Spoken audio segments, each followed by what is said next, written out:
Hi, this is Ian Wright, and this podcast is basically number 3 in my kind of little series about self-care.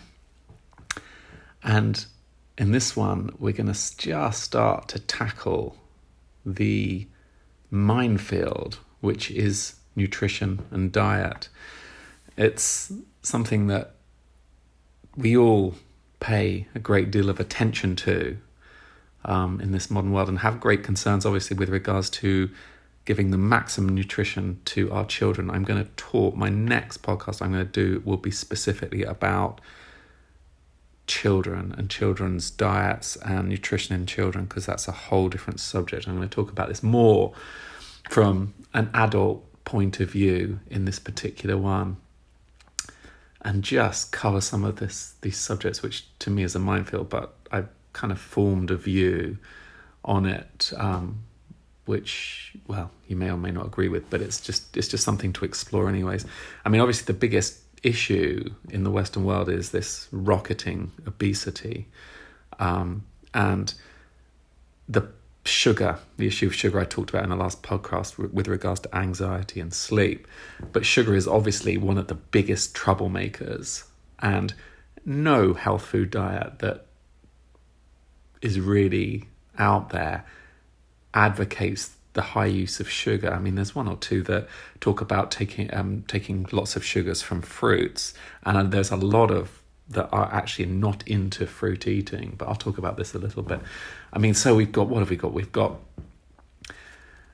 the ketogenic diet, we've got the Atkins diet, the paleo diet, we've got veganism, we've got normal diets, which have some degree of grains, etc. And we've got blood type diets, and there's more and more. There's so many, actually, but I'm just going to talk about these few just to get a sense of what they are and whether they're relevant, actually. I mean, the great fashion at the moment is for the ketogenic diet, which is very low carbs diet, so low that the body supposedly shifts its energy source from glucose to making ketones. So it's like a process of actually shifting the way the liver functions in terms of processing fats. So it's very high in fats, cheese, eggs, very fatty foods, nuts, etc., and very, very low, almost no grains, but also a lot of vegetables, which are high in carbohydrates like potatoes, etc., are an absolute no-no. So it's really high in fats, and you have to have a certain percentage of fats and a certain very low percentage of carbohydrates. I mean, like, I don't know, was it less than 20%? That otherwise the body supposedly doesn't go into this ketogenic process. And there's some research, very little, I must say, at the moment, but it's coming out. It came actually it started out, the thinking around it, actually quite a long time ago, in about 1911, when some epilepsy researchers in children found that children who had fasted for more than a couple of days started to go into this ketosis, where you burn the body's fats in order to, if there's no glucose, the body starts to burn fats instead for energy, because the body needs energy. And they found that these kids actually had severely reduced epilepsy. So that started the process, and it's gathered a lot of kind of momentum recently, and there are a lot of people who advocate ketogenic diets for children with seizure disorders, and there is quite a lot of evidence that they can be helpful. But these diets are incredibly hard to do, especially with children. I mean, there is some other evidence that it can be helpful in reducing diabetes, insulin progress, in insulin dependency. It can, in some cases, be helpful, I think, with blood pressure, and there is some research about increased concentration, etc. On the other side of it, it's, you're flooding the body with fats, and it's pretty hard on the liver to do that, really. You're shifting its process, so it's not having to process glucose. But certainly there's evidence in the short term. So evidence taken about 3 weeks into these kind of ketogenic diets that there's a huge increase in triglycerides, like up to 44%. Now that may regulate out. Again, the research is not enough. I know that there are people who advocate it very, very strongly, especially with regards to weight loss, etc. For me, the jury's out. It's an incredibly hard diet to follow, and it kind of almost flies in the face of other things, this very high fats thing. But fats, my feeling is fats are very important in terms of brain development, because actually ketones and fat processing gives you a very good form of energy for brain development. So in children with brain developmental issues, you need high fats because of myelination. Myelination is the process, the sheathing of nerves, which produces their function. It's very, very important. And the myelin is made of fats, and so children need fats. So that's a very important thing. So I mean, jury's out a little bit on that one for me. Then you've got sort of milder forms of low carbs diets, like the Atkins diet made things famous.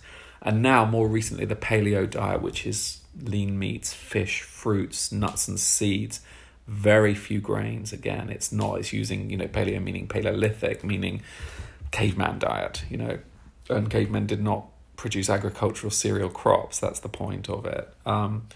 And that has had, in some randomized trials, it has had some positive research around weight loss, glucose tolerance, blood pressure, even triglycerides. And very much these kinds of diets, these high protein diets, tend to be very good in appetite management. You don't tend to get hungry, so that actually, and you don't crave sugars, which is probably quite good in terms of weight loss, etc.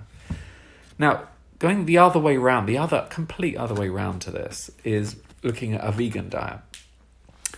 And a vegan diet, in theory, to me, makes far more sense, because it's based on fruit, healthy vegetables, and not using meats. I mean, we are designed to be omnivores, which means we can eat both, plants, animals, or whatever. But actually, to eat plants makes much more sense to me, especially with the way that the agriculture around animals and fish. The fish, the seas are increasingly polluted. There's over farming of the fish. The amount of energy, embodied energy in growing a cow in terms is phenomenal. So it's not very sustainable way, for the planet, and I understand that very much. So an ideal would be, I think, for the world to be vegan, and there's plenty of research to say that it helps with general health in terms of blood pressure, obviously triglycerides, actually using very little fat. So this is the opposite to the ketogenic diet. Those two lie in complete opposites, because there's very little fats, apart from maybe nuts, in a vegan diet, especially because there's no dairy produce and there's no eggs as well in that. And the point that we have to realize when we're thinking about diet nutrition is our bodies break down proteins, our bodies break down fats. That is what our digestive process does. And what our body does is they remake proteins and they remake fats in the body. So it's an interesting process. So in some ways you could say it doesn't really matter what fuel it is, because it has to be broken down to be reformed again. And our bodies have this incredible ability to do that. So these two, the keto and the vegan kind of diets, are both actually very, clamoring for popularity at the moment. They both have things that are positive and negative around them. What's negative about vegan? Well, actually, I think the only negative thing about a vegan diet is it is, again, like the keto diet, is very hard to adhere to. So often people snack on junk foods if they're vegans, and to actually keep your protein levels and your fat levels balanced and correct on a vegan diet can be harder, and people often resort to eating crap, frankly, and that can historically be a problem unless people are very, very good at this. It's the same with any diet, but especially so with vegetarian and vegan diets. It's the adherence which is harder.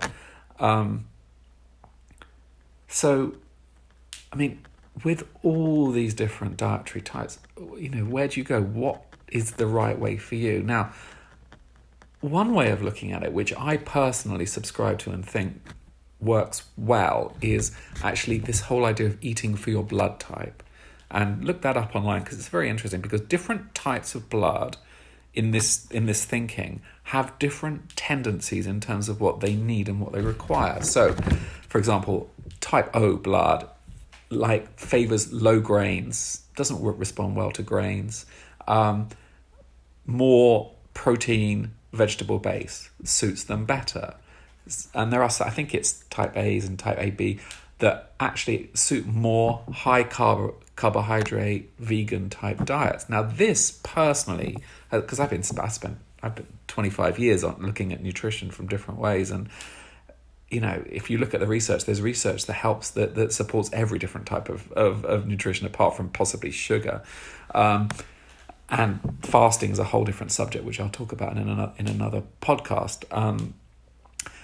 But for me personally, and I'll just talk personally now, because everybody, I think, in the end is going to have to find their own personal diet that suits them. And that's the whole point of what I'm going to say in this. I'm type O blood. I definitely suit a low grain diet. Actually, I some years ago I went vegan for philosophical reasons, really, anyways, and for health reasons. But actually, I got completely ill on that diet. I didn't have the right energy. It just didn't suit me, and I knew it. Whereas my wife at the time was on the same diet, a vegan diet, and she thrived on it. She was completely better health than ever. Now, we have different blood types. So that, to me, makes sense. I suit more of a Mediterranean diet, which is, yes, it's fish, it's lean meats, it's lots of vegetables, lots of olive oil and nuts and fruits. All that suits me as a diet. But I've come to that over 25 years of working. And the thing is, in life, we can go through different periods where we suit different things and they suit us better. And it can become an obsession. It becomes so complex and difficult, and it can produce anxiety. Food and anxiety is very, very a big thing, because people are always constantly worried about their food, don't eat much, then binge eat on sugars, etc., etc. And actually, if we can take some of the anxiety out of our nutritional diet, then things get a lot better. Now, this brings me to the idea of intuitive eating, which is gaining in popularity. This is something, actually, that children do naturally. They won't eat what they don't feel like. They actually go, no. Now, that's true in most children. There are some children who have, for other reasons that are going on in their biochemistry, crave only sugars or can only eat white things. Now, there's something that's not quite right with their biochemistry that's causing that, and often there's particular issues. I'm not talking about those. I'm talking about a normal baby who's you put lots of different bits of food out and they pick up a little bit of carrot or they pick up something else and they start eating what they like and they spit out what they don't, and they are doing it naturally, intuitively. Unfortunately, as we come to adults, we have all this thinking about what is the best diet and what is the right diet, and we lose touch with our own intuitive sense of what we require. It comes back, actually, one time when it's a lovely insight into intuitive eating is pregnant mothers. They require a curry. They have to get a curry, and that has to be done. It may be 3 a.m, but one has to go out and get a curry for the pregnant lady. And that's correct. They're intuitively eating what they require, what they need, and and women's instincts are incredibly strong when they're pregnant. Those instincts are quieter the rest of the time because we've got other voices in there. Well, this is what we should eat. This is going to make us not put on weight. This is what I read in the magazine last week was the superfood, etc., etc. We've lost that sense of what do I need right now? What do I require? I think I need, something like some fruit right now. I really could do with an apple, because actually when we start breaking it down, each fruit and each vegetable has differing effects, and that can help, antiviral, antibacterial qualities, which support different fruits and vegetables, can support different organ systems. And I mean, it's a massively huge subject. And they have different heating or cooling thermal properties for the body, and different foods are actually more relevant at different times of the year. And actually that's the type of foods that actually come out at that time of year. So for example, nuts and seeds at certain times of year, apples in autumn, sort of storing foods, heating foods, cooling foods. In the winter, more fat-based foods, which can support and provide us with the fuel. And in the summer, maybe lighter foods, fruits and light, delicate salads, which are much more cooling on the system to keep us in balance. That kind of intuitive eating, which changes as to the time of year, and that we're more in tune with our natural body needs, is a goal. And I think that's something to really work on. And actually, in some ways, it would be much more healthy to let go of all these kind of concept food diets, because, our bodies vary, and each person is different and has a very different way of approaching food and diet. The point, just a little word about organic, because in an ideal world, we'd all eat organic, because, there is increasing evidence about pesticides and the way they can get into our systems and affect our chemistries on very deep levels. And the more natural and the less it's interfered with, the better it is for us, because this just brings up our toxic load in our bodies, and our bodies have to cope with these toxins, and our bodies are overwhelmed with toxins the whole time, and most of them are gathered from the foods that we have. So obviously there are basic rules, which are the cleaner, organic, washed correctly, vegetable base. Obviously we need high levels of vegetables in whatever diet we choose, and the variety is hugely important, because they're all building blocks for us. Even though everything's broken down and reconstituted, these have differing effects on our system, and we need a wide variety and not overdoing one particular thing. And okay, junk food is a no-no, but once in a while may not be. But it has to be on occasion. So there are obvious things, aren't there, to say. It's a massive subject, and you could talk about it for 5 weeks and still actually, frankly, get nowhere. Anyway, the next one I'll discuss a little bit more about children's diets, because it's a massive subject. Okay, I wish you well and good eating. Buon appetito.